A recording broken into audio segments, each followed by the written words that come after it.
Bon, Patrice m'a dit tu peux parler de ce que tu veux. Donc je vais vous parler d'association, mais j'ai noté quelques éléments.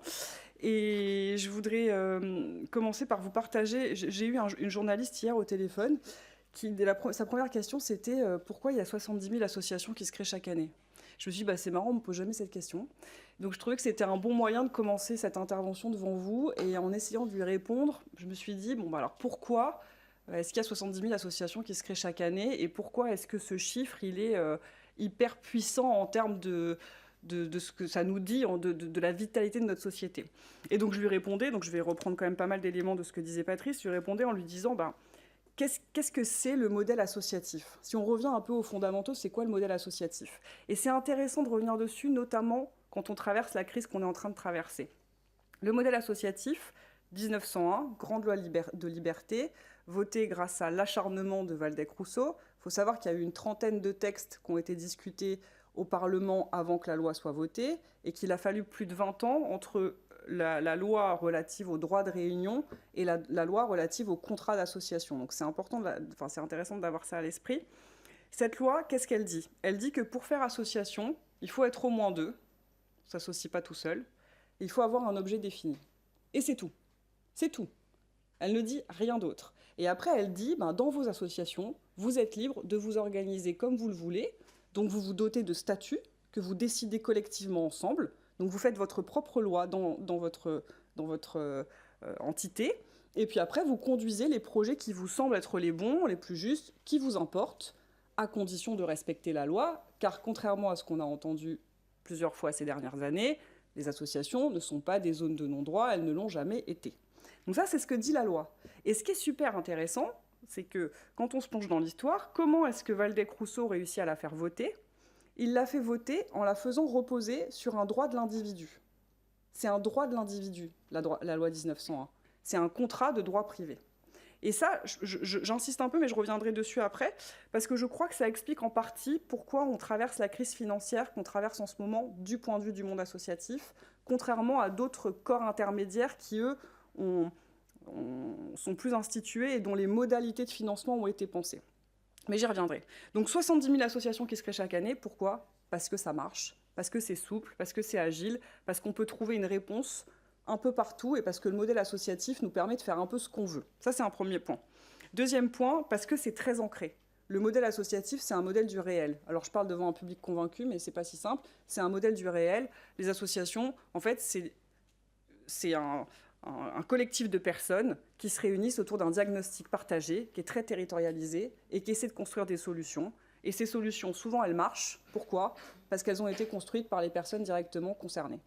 Et ça, c'est hyper intéressant aussi, notamment dans un contexte où on se dit que parfois le national nous impose des choses qui sont complètement inadaptées, et dans un contexte où la crise démocratique qu'on traverse, elle s'explique aussi par une grande distance, en tout cas dans les ressentis, entre ce que l'on vit au quotidien et la façon dont ce que l'on vit au quotidien est représenté par les personnes qui ont cette responsabilité politique.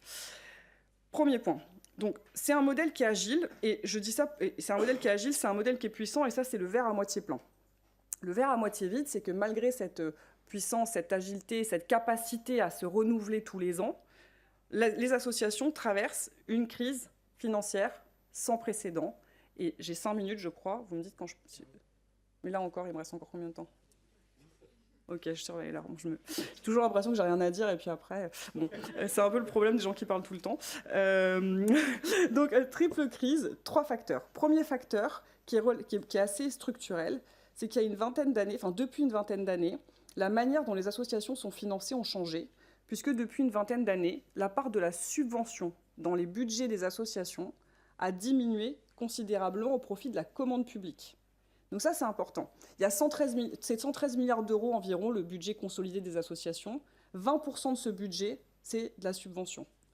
Il y a 20 ans, c'était 35%. Donc ça, cette diminution est considérable. Il y a 20 ans, la commande publique, c'était 17%. Aujourd'hui, c'est 35%. Donc vous voyez, la bascule est quand même assez nette.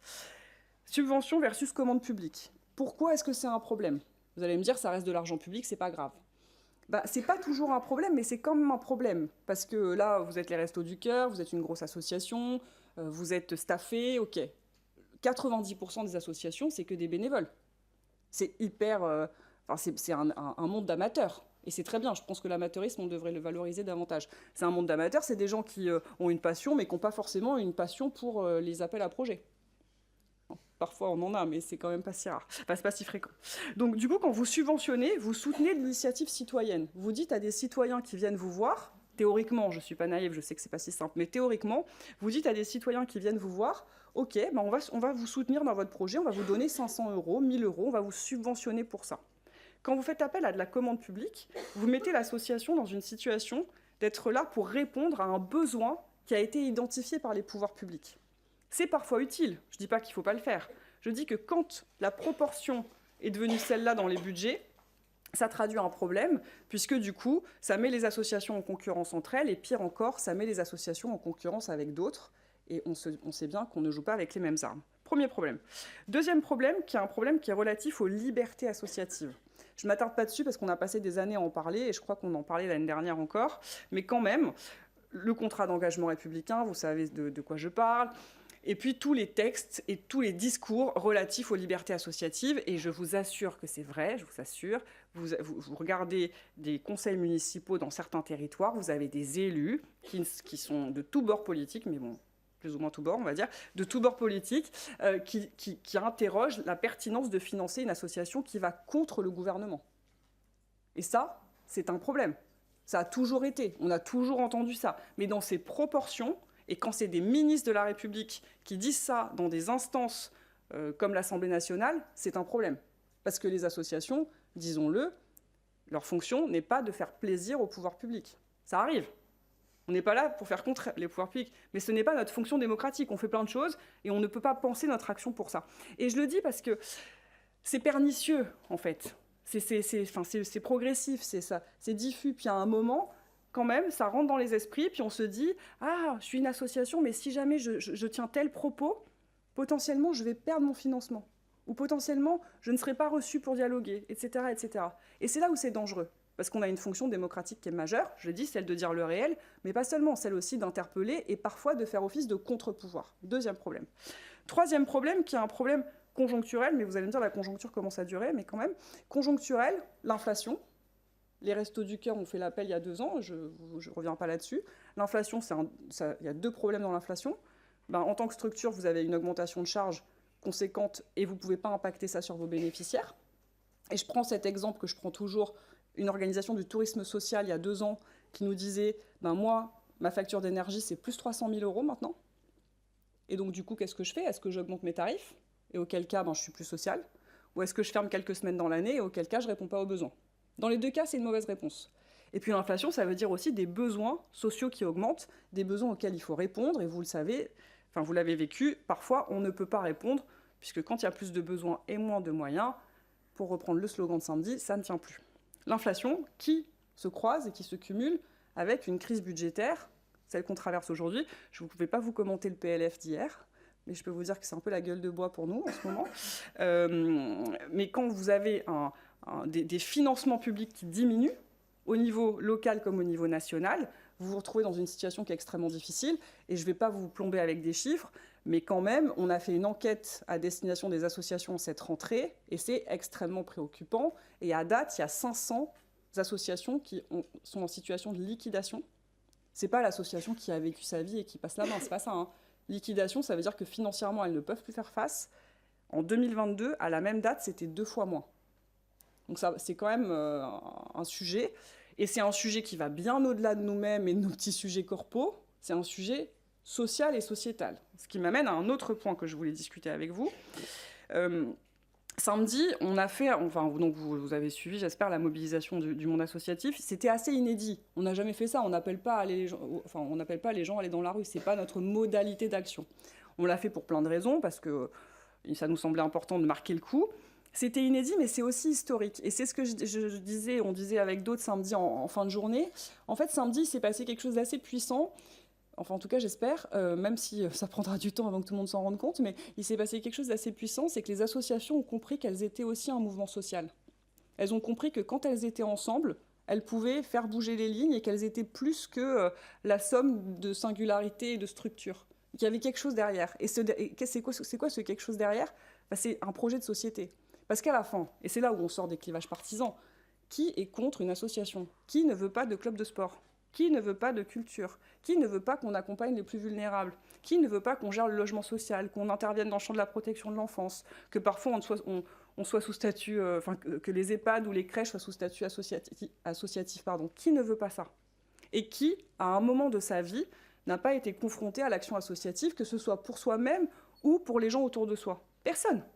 Et ceux qui n'ont pas eu cette chance, je suis désolée pour eux, premièrement, et souvent c'est qu'ils font un choix de société qui est un choix hyper marchandisé. Et c'est là où revendiquer le modèle associatif, ça ne veut pas dire qu'on est contre le marché, chacun peut croire ce qu'il veut et penser ce qu'il veut. C'est pas ça. Choisir le modèle associatif, c'est construire une autre réalité, ou pas une réalité alternative, mais une autre réalité possible, qui n'est pas publique, qui n'est pas lucrative, qui est un espace d'engagement qui est différent, qui produit des choses différentes et dans une logique non lucrative, c'est-à-dire que vous pouvez gagner plein d'argent avec vos associations, vous vous enrichirez jamais. Parce que par principe, vous réinjectez l'argent dans votre projet. Et donc moi, ça me fait dire une chose, et je m'arrêterai là, enfin peut-être que je parlerai de Trésor National à la fin, mais vu que Patrice me l'a piqué, je verrai. Ça me fait me dire qu'on a une responsabilité. Je crois qu'on a En fait, je pense qu'il faut qu'on soit à la fois humble et ambitieux. Je pense qu'il faut qu'on soit humble, parce que je vous parlais de Waldeck-Rousseau pour qu'on se rappelle d'où ça vient. Ça fait quand même un bon paquet d'années.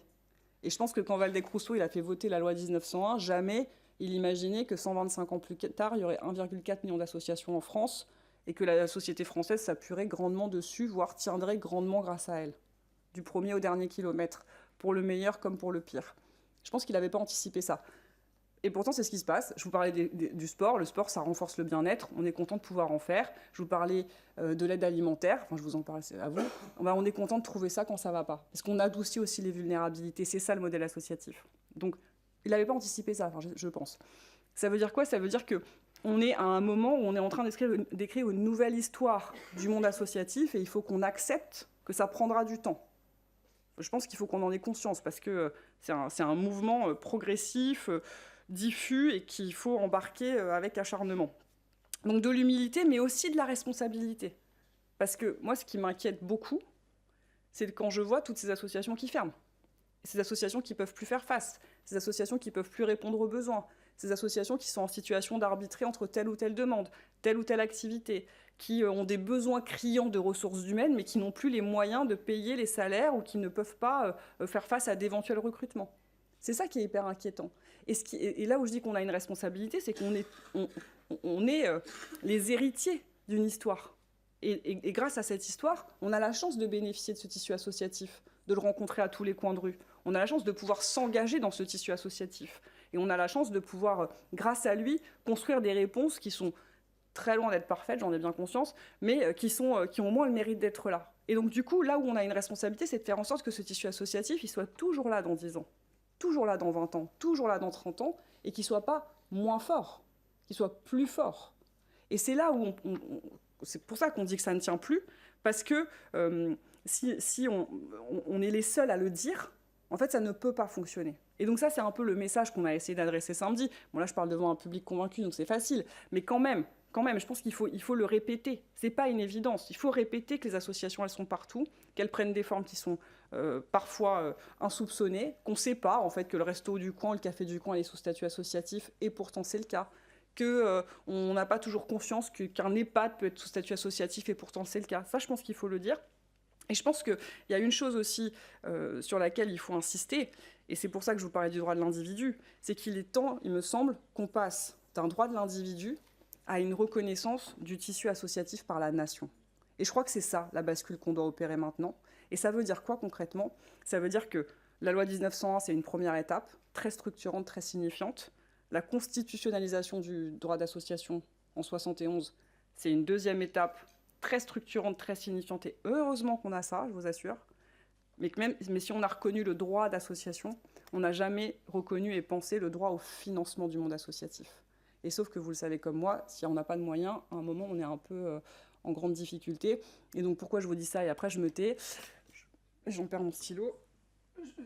Je vous dis ça parce qu'on est en train de réfléchir et de travailler avec le mouvement associatif à une proposition de refonte du financement du monde associatif par l'argent public, hein, je dis bien ça, enfin, je ne veux pas qu'il n'y ait pas de malentendu.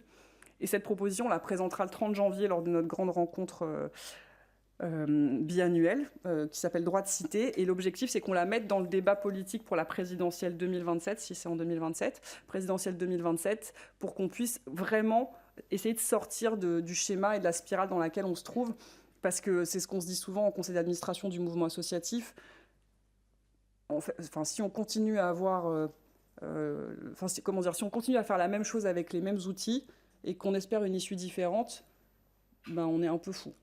Et c'est Einstein qui l'a dit. Et donc du coup, je pense qu'il est temps qu'on essaie d'inventer de nouveaux outils pour reconnaître pleinement la place du tissu associatif dans la société. Parce que comme le disait Patrice, c'est un vrai trésor national, c'est une vraie singularité. Non mais vraiment, j'insiste, c'est une singularité. Ça n'existe pas ailleurs. On nous compare aux Allemands tout le temps. Il y a 600 000 associations en Allemagne. Elles sont sans doute très bien, hein. Mais nous, il y en a 1,4 million. C'est énorme. C'est quelque chose qui nous différencie, qui nous donne un pouvoir d'agir énorme, qui répond aux besoins à tous les coins de rue. Enfin, je l'ai déjà dit 50 fois, mais bon, donc je me tais. Mais donc voilà, et donc au nom de ce trésor national, et je fais exprès d'employer un peu ces éléments de langage, au nom de ce trésor national, et au nom de tout ce qu'il permet, tous les jours, il est grand temps qu'on pense les modalités de son financement de façon pérenne pour qu'on évite de se retrouver tous les ans avec la même gueule de bois quand on prend connaissance du projet de loi de finances ou quand on est confronté à une crise qui malheureusement se font de plus en plus fréquentes. Merci de votre attention.